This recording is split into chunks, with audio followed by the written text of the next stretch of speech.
Well, it's fair to say that the free agency period in 2021 was a little bit lackluster for the AFL, but there were 5 moves made, and I need to talk about them. So let's have a chat.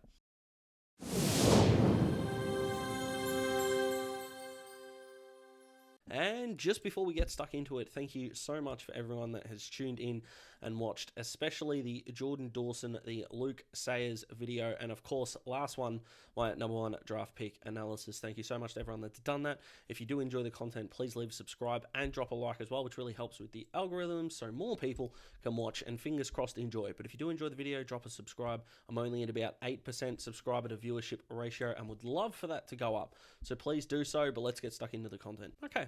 Let's begin with one that is just sort of fine in my opinion, and that is Mabior Chol to Gold Coast.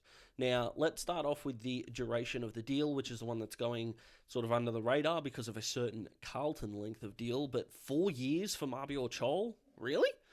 What's this guy done to show that he's worth that 4-year deal, even if George Hewett, and I will get to him, isn't worth a 4-year deal? He was never the number 1 ruckman at Richmond, and he won't be at Gold Coast with helping out Jared Witts.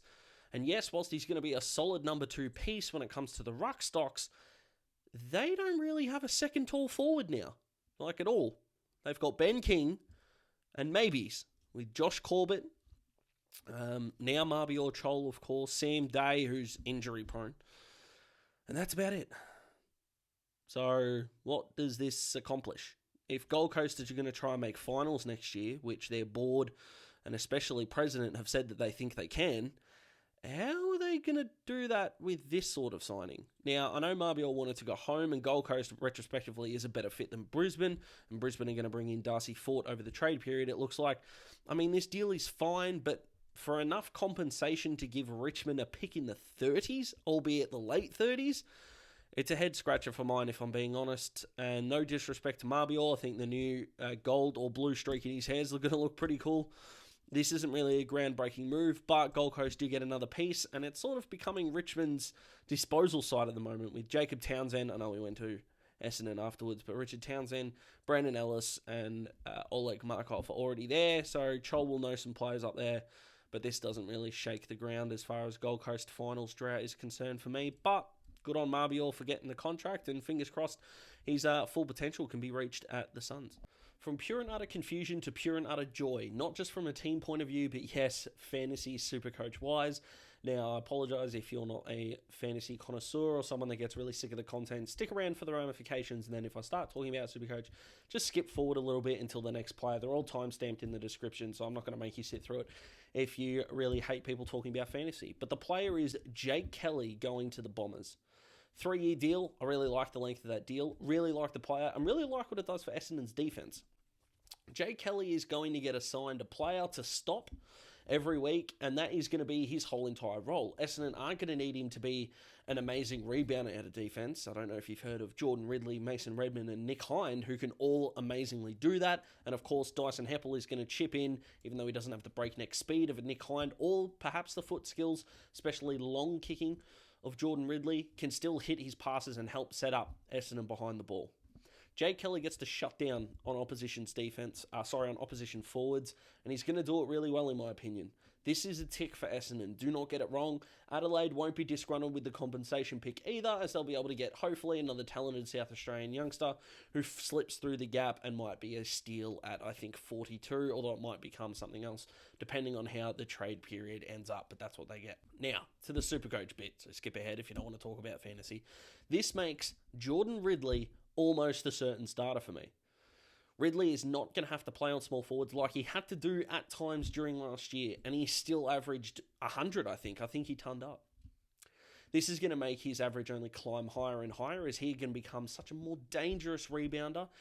Mason Redmond did take kick-ins from him last year, but he is going to make up some points as well. I'll be starting Jordan Ridley in my preseason team, and if you guys want to see Supercoach content, feel free to drop a comment also, because up until about round 16, I was in the top 1,000, and then I did a really bad trade and things went to shit.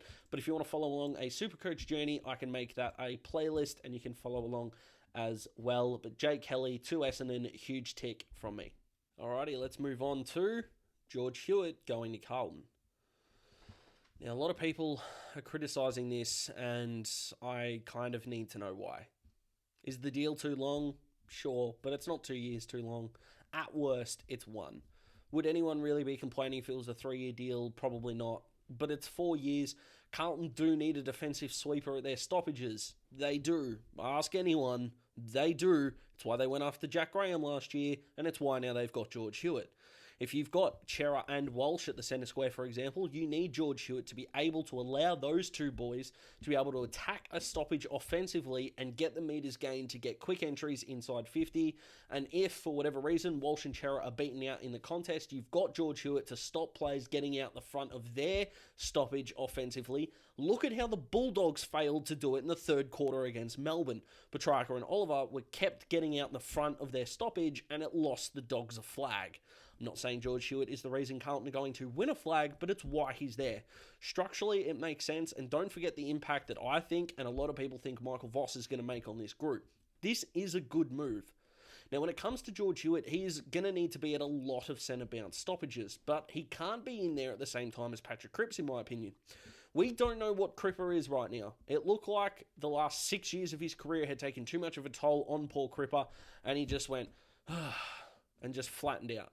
Now, if he can rise again, that Carlton midfield's looking really, really dangerous. But the reason why I don't think Cripps and Hewett can belong at the same stoppage is Cripper last year looked like he was floating defensively towards the back of stoppages, and that's where Hewett lies. I don't see George Hewett as a real offensive clearance getter. If he does win his clearances, I see him out the back of the stoppage, forcing a few metres gained down the line and hoping for some good pressure from the half forwards to retain a forward half ball for Carlton.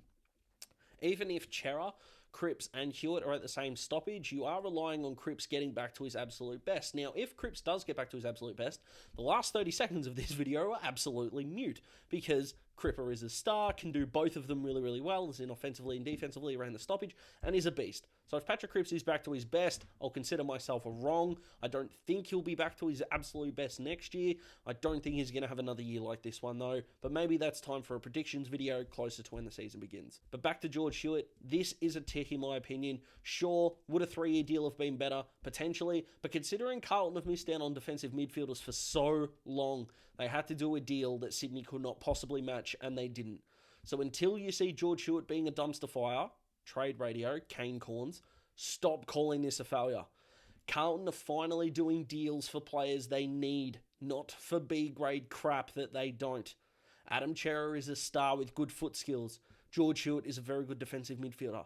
They're doing what they need, not what they want. It's a tick. Deal with it.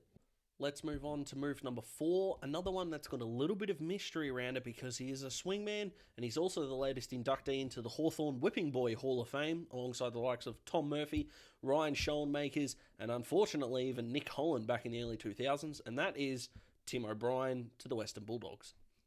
Now, Timmy O frustrated Hawks fans for a decade because for a man with the height, with the grace, with the hands that almost took marks a lot when he should have. Oh boy. Anyway, Timmy O'Brien did cause a lot of frustration for Hawthorn fans, and now that he's gone to the Bulldogs, it is a move that makes an incredible amount of sense. Now, unfortunately for Hawthorn, they've put a decade into a guy they're not getting compensation for, but right now, let's put the Hawthorn part aside and move on to the Doggies. Is Tim O'Brien going to be the filler for Josh Bruce next year up forward, or is that going to be Josh Shaki? Is Tim O'Brien going to play a third tall defender? Kind of in a Jordan Ridley style kind of way. As in, is he going to be a guy that can take intercept marks, then take off and go? He did play half a dozen good games for Hawthorn at the end of 2021.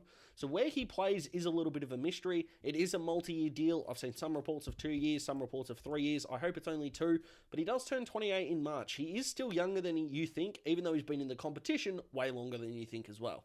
This does make sense to the Doggies. It's really not as bad as people say it is. He just cops a lot from fans online because this is the king of the almost. Almost took a mark, almost got to the contest, almost all these things. He is a sensational field kick though, and a beautiful kick for goal as well. So no matter which end of the ground that he plays at, I actually do think he's going to be a weapon for the Dogs, much to Hawks fans' dismay. And last, and certainly not least, but perhaps the most baffling, is Luke Dunstan to Melbourne.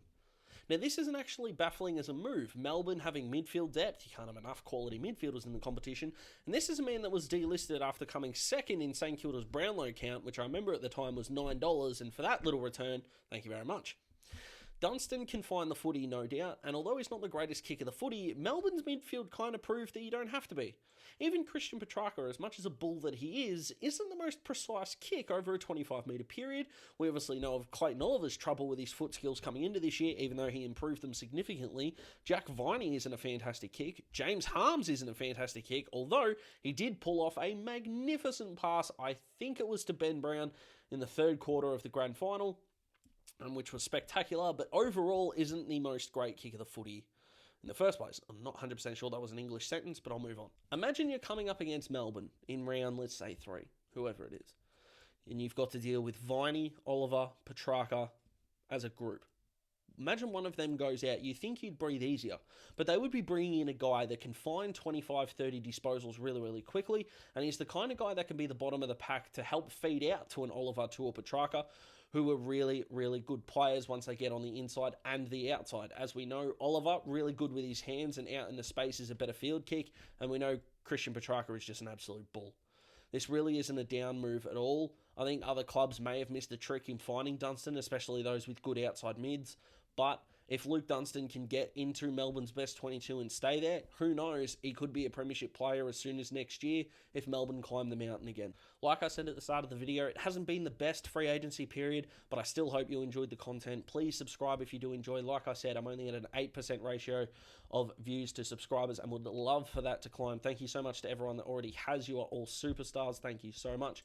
Comment below which of these free agency moves makes the most sense, which one makes the least sense. Did you agree with something I said? Did you disagree with something I said? Let's have the conversation. I'm not going to eviscerate you for disagreeing, and I hope you don't do the same thing to me. Be safe, be well. Fingers crossed us in the eastern states are out of lockdown soon enough. We can all get back to normal because we all deserve to have a beer at the footy in 2022. Be safe, be well. Goodbye.